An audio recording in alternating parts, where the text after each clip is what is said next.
Today, we deep dive into the debt woes and sector-wide risks of billionaire Michael Lee-Chin and the NCB Financial Group. Michael Lee-Chin, the Jamaican-Canadian billionaire and philanthropist, has long been a towering figure in the Caribbean financial landscape, with an estimated net worth of approximately $1.6 billion as per Forbes 2023 rankings. Lee-Chin's wealth is largely tied to his investments in banking, insurance, and real estate through his holding company, Guardian Holdings Ltd. At the heart of his empire is the NCB Financial Group, which he acquired a controlling stake in during the early 2000s. Today, as chairman of NCB Financial Group Ltd. and CBFG, Jamaica's largest financial conglomerate, Lee-Chin oversees assets exceeding $15 billion and operations spanning banking, insurance, and wealth management across the Caribbean. However, recent developments have cast a shadow over this empire. NCBFG is grappling with significant debt obligations, including over $150 million maturing in 2025, prompting an unprecedented move to pledge its majority stake in Trinidad and Tobago-based Guardian Holdings Ltd. GHL as collateral for a delayed $300 million bond issuance. Drawing on recent disclosures, financial reports, and expert analyses, we explore how these issues could ripple through the region's interconnected economy. Born in Port Antonio, Jamaica, in 1951, Michael Lee-Chin emigrated to Canada as a teenager and built his fortune through savvy investments. Starting as a mutual fund salesman, he founded AIC Limited in 1987, which grew into a powerhouse managing billions in assets. In 2002, Lee-Chin made a pivotal move by acquiring a 75% stake in NCB Jamaica for $127 million, transforming it into a regional giant. Today, through Guardian Holdings, he holds about 50% of NCBFG's shares, making his personal wealth inextricably linked to the group's performance. Lee-Chin's net worth has fluctuated with market conditions, peaking at over $1 billion in the mid-2010s. It has been pressured by global economic downturns, including the COVID-19 pandemic, which hit Caribbean tourism and remittances hard. NCBFG's stock price on the Jamaica Stock Exchange, JSE, has declined from a high of 120 Jamaican dollars in 2019 to around 30 Jamaican dollars as of mid-2025, reflecting investor concerns over profitability and debt. Despite this, Lee-Chin remains optimistic, often citing his buy and hold philosophy inspired by Warren Buffett. In interviews, he has emphasized NCBFG's resilience, pointing to its role in Jamaica's economic recovery post-pandemic. Recent unaudited financial results for the 6 months ended March 31, 2025, as per NCBFG's report, show strong performance. Net profit attributable to stockholders rose 94% to 13.3 billion Jamaican dollars, as net profits rose 108% to 20.2 billion Jamaican dollars over the period. This was driven in part by gains from asset sales, but operating expenses increased, and loan impairments remain a concern amid high interest rates. Lee-Chin's strategy has involved divestitures to bolster liquidity, such as the sale of non-core assets, but critics argue this masks underlying vulnerabilities in a high-debt environment.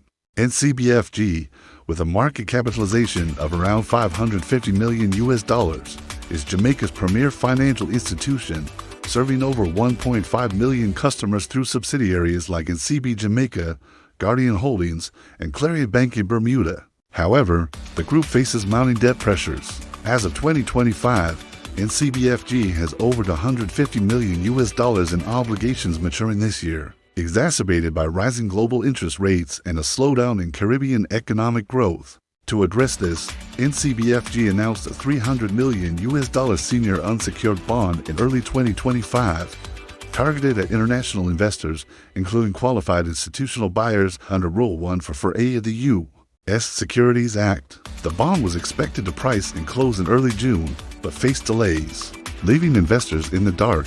In a surprising update to the Trinidad and Tobago Stock Exchange, NCBFG revealed the offering had been restructured as a senior secured bond with an amended memorandum released. The bond is now backed by a first priority charge over NCBFG's entire 61.77% stake in GHL, comprising 143,326,379 shares.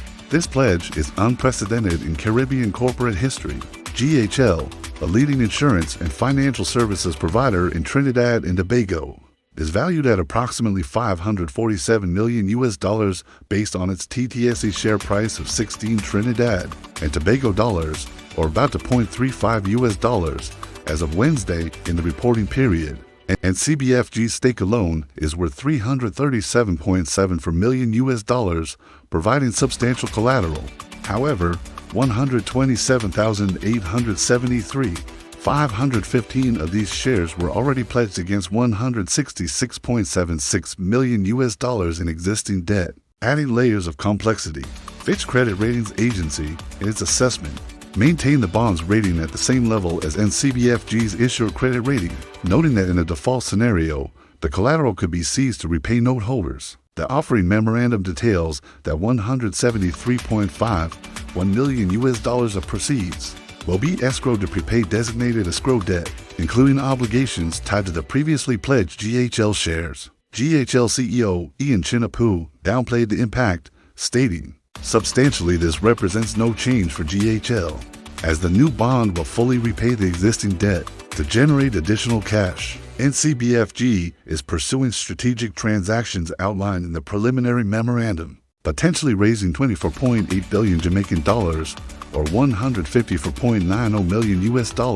A key example is GHL's January 24, 2025 sale of Thoma Exploited EBV for 20.5 billion Jamaican dollars or $128.05 million, yielding an after-tax gain of 15.1 billion Jamaican dollars or $97 million, with 9.4 billion Jamaican dollars or $60 million attributable to NCBFG shareholders. Other moves include Guardian Life Ltd's AGHL subsidiary, acquisition of NCB Insurance Agency's insurance, an annuity business for 4.9 billion Jamaican dollars or $30.38 million, followed by a planned purchase of its pension fund management portfolio. The bond was priced on July 24, 2025 at a coupon rate of 11% to close on July 31, 2025, with ratings to come from Standard & Poor's and Fitch. However, the shift from unsecured to secured status signals investor wariness, potentially increasing borrowing costs for NCBFG. These developments raise serious questions about NCBFG's long-term viability. Pledging GHL shares exposes the subsidiary to risks if NCBFG defaults. Note holders can seize and sell the shares, potentially disrupting GHL's operations and eroding NCBFG's control over a key revenue stream. GHL contributes significantly to group profits through insurance premiums. Financially, NCBFG's debt-to-equity ratio is elevated, with total liabilities exceeding $10 billion against equity of $2.5 billion per 2025 interim results. While asset sales provide short-term relief, they deplete the group's portfolio, potentially limiting future growth. Leachian has defended the strategy, arguing it aligns with optimizing capital allocation, but analysts warn of a fire sale mentality that could undermine investor confidence. A default scenario, though unlikely given Jamaica's stable banking sector, could trigger a liquidity crisis, forcing asset liquidations and eroding shareholder value, including Leachian's substantial holdings. Positively, the bond's escrow mechanism and expected ratings likely in the BB range, reflecting speculative grade risk, suggest a path to refinancing. However, delays and the need for collateral indicate underlying cash flow strains, possibly from non-performing loans in Jamaica's economy, where GDP growth is projected at 1.5 to 2% for 2025, with the interconnectedness of NCBFG with the broader Jamaican and Caribbean financial ecosystem amplifies these risks. As Jamaica's largest bank, NCBFG holds about 40% of the country's banking assets and is a major player in remittances, which total $3.5 billion annually. A stumble could lead to reduced lending, higher interest rates, and eroded public trust. Trinidad and Tobago's Prime Minister Kamla Persad-Bissessar highlighted this in October 2023, warning of cascading failure due to linkages between NCBFG, GHL, and local institutions. GHL's operations in Trinidad, including insurance for energy sector clients, tie into regional stability. If GHL shares are seized, it could destabilize Trinidad's stock market and affect cross-border investments. In Jamaica, regulators like the Bank of Jamaica (BOJ) are monitoring closely, with stress tests showing the sector's resilience capital adequacy ratios above 15%. However, NCBFG's issues could pressure smaller banks, increase systemic risk, and deter foreign investment. Ltd's influence as a national icon adds a socio-political dimension. His success has symbolized Jamaica's entrepreneurial spirit, but failures could dampen investor sentiment in a country still recovering from debt restructuring in the 2010s. Broader Caribbean implications include potential contagion to markets in Bermuda and the Cayman Islands, where NCBFG operates. The move also underscores vulnerabilities in emerging markets to global rate hikes, with the U.S. Federal Reserve's policies indirectly straining Caribbean borrowers. Conclusion: a precarious path forward. Michael Ltd's financial status remains robust, but is under strain from NCBFG's debt challenges. The $300 million bond, with its GHL collateral pledge, offers a lifeline but highlights deeper liquidity issues. For NCBFG, viability hinges on successful refinancing and strategic asset management. Failure can lead to downsizing or takeovers. For Jamaica's financial sector, the stakes are high, with potential for sector-wide instability if interconnected risks materialize. Ltd, ever the optimist, has weathered storms before, surviving the 2008 financial crisis by holding firm. Yet, in an era of economic uncertainty, stakeholders will watch closely. Regulators may need to intervene with enhanced oversight, while investors ponder whether this is a bump in the road or a sign of structural weaknesses. In the Caribbean's financial powerhouse, as NCBFG navigates these waters, the outcome will shape not just Ltd's legacy, but the region's economic resilience. What do you think?